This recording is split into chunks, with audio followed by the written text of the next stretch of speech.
এই মুহূৰ্তত আমি আছো সুৰজকুণ্ড মেলাত আৰু হাৰিয়ানাৰ সুৰজকুণ্ডত হোৱা এখন বিশ্বৰ ভিতৰতে সৰ্ববৃহৎ মেলা য'ত সকলোবোৰ বিশেষকে পৰ্যটনৰ পৰা আৰম্ভ কৰি খাদ্য সম্ভাৰৰ পৰা আৰম্ভ কৰি সাংস্কৃতিক বিষয়সমূহ ইয়াত তুলি ধৰা হয় আৰু ভিডিঅ' জাৰ্নেলিষ্ট পাৰ্থই আপোনালোকক দেখুৱাব আমাৰ উত্তৰ পূবৰ যিখিনি বিষয় আছে শিপিনী আছে তেওঁলোকৰ আমি যদি চাওঁ একেবাৰে ত্ৰিপুৰাৰ পৰা আৰম্ভ কৰি অৰুণাচল প্ৰদেশৰ পৰা আৰম্ভ কৰি নাগালেণ্ড অসম সকলো যিখিনি আমাৰ ৰাজ্য আছে মেঘালয় মণিপুৰ সকলো ৰাজ্যৰ বিষয়খিনি ইয়াত তুলি ধৰাৰ চেষ্টা কৰা হৈছে। আপোনালোকে ইয়াতে দেখা পাব যে ইতিমধ্যেই ডনাৰ মন্ত্ৰালয়ৰ উদ্যোগত আৰু ইতিমধ্যে কিছু আগলৈ যাম আমি যে পৰ্যটনক বিশেষভাৱে এবাৰ গুৰুত্ব দিয়া হৈছে।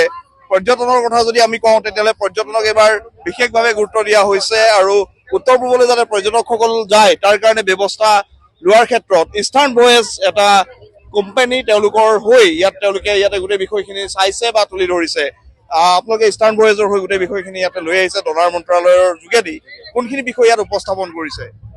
নমস্কাৰ, মোৰ নাম ৰাজীৱ শইকীয়া। মই ইষ্টাৰ্ণ ভয়েজেছৰ পৰা ইয়াত ষ্টল টুৰিজমৰ প্ৰমোট কৰি আছোঁ। মোক NEHSDC পঠিয়াইছে ডোনাৰ মিনিষ্ট্ৰী আণ্ডাৰত। আমাৰ এইটো ইয়াত বেচিকেলি ক্ৰাফ্ট টুৰিজমটো আমি প্ৰমোট কৰি আছোঁ। ক্ৰাফ্ট টুৰিজমৰ লগত ৰেছপনচিবল টুৰিজম হওক, ছাষ্টেইনেবল টুৰিজম হওক, প্লাছ যিটো নৰ্মেল এটা গেপ এটা আছিল মানুহবিলাকৰ এটা হেৰি আছিল কি অসমলৈ কেনেকৈ যাম, কোন কি কৰিব কি নাই, সেই বস্তুটো যেনিবা এনেকুৱা ধুনীয়া সুন্দৰ ৰেছপন্স পাইছোঁ মই ইয়াত যাৰ মানে কোনো লিমিট নাই। মানে মই আশা কৰিছোঁ কি জানি মাৰ্চৰ পৰাই কিজানি মানুহবোৰ আহিবলৈ হেৰি হ'ব। লগতে এডভান্টেজ আছামো আহি আছে, মানুহবিলাকে সেইটো বিষয়েও সুধিছেহি মোক কি এডভান্টেজো আছাম আহি আছে, কেনেকৈ কি হ'ব, মানুহ কেনেকৈ যাব, ক'ত থাকিব, সুন্দৰ ৰেছপন্স নিশ্চয়কৈ। আৰু এয়া আপুনি দেখা পাব যে 8খন ৰাজ্যত পৰ্যটন যাতে বঢ়াব পাৰি তাৰ কাৰণে ব্যৱস্থা গ্ৰহণ কৰা হৈছে আৰু আমি কিছু লোক আছে মই তেওঁলোকৰ সৈতে কথা পাতিবলৈ চেষ্টা কৰিম যে আপোনালোকো অসমৰ পৰা আহিছে, কেনেকুৱা ধৰণৰ এক পৰিৱেশ ইয়াত পাইছে। ইয়াতো বহুত ধুনীয়া পৰিৱেশ হয়। একচুৱেলি এই গোটেই প্ৰগ্ৰেমটো আমি NEHSDC অৰ্গেনাইজ কৰিছোঁ, মিনিষ্ট্ৰী অফ ডনাৰৰ আণ্ডাৰত হয়। আমি আপোনাৰ ক'ব গ'লে মানুহবোৰৰ যিটো হেঁপাহ ইয়াতে আমাৰ নৰ্থ ইষ্টৰ বস্তুক লৈ পেলাই এইটো খুবেই ভাল হয়। নিশ্চয়।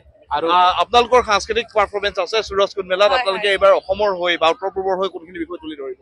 আমি মোটামুটি গোটেই আমাৰ অষ্টলক্ষ্মী 8খন ৰাজ্যকে কভাৰ কৰিব চেষ্টা কৰিছোঁ। আমি অসম, অৰুণাচল, ছিকিম গোটেইখিনি লৈছোঁ। আমি বিশেষকৈ আমি প্ৰথমবাৰৰ বাবে ইয়াতে য়াক ডান্স দেখাইছোঁ অৰুণাচলৰ। তাৰপিছত আমি বিহু আমাৰতো হৈয়ে আছে। তাৰপিছত আমি মিচিং গমাক এইবাৰ প্ৰথমবাৰ মিচিং বিহু দেখালোঁ ইয়াতে আৰু ফ'ক ফিউজন দেখাইছোঁ, লায়ন ডান্স দেখাইছোঁ, নাগালেণ্ডৰ কাবুই নাগা ডান্স দেখাইছোঁ।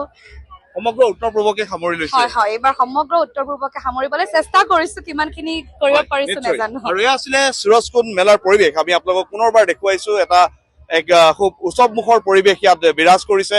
দেশৰ বিভিন্ন প্ৰান্তৰ বিভিন্ন ৰাজ্যৰ যিবোৰ শিল্পী, যিসকল শিপিনী, যিসকল পৰ্যটনৰ লগত জড়িত ব্যক্তি আছে তেওঁলোক ইয়ালৈ আহে আৰু সকলোৱে ইয়াত আহি অংশগ্ৰহণ কৰে আৰু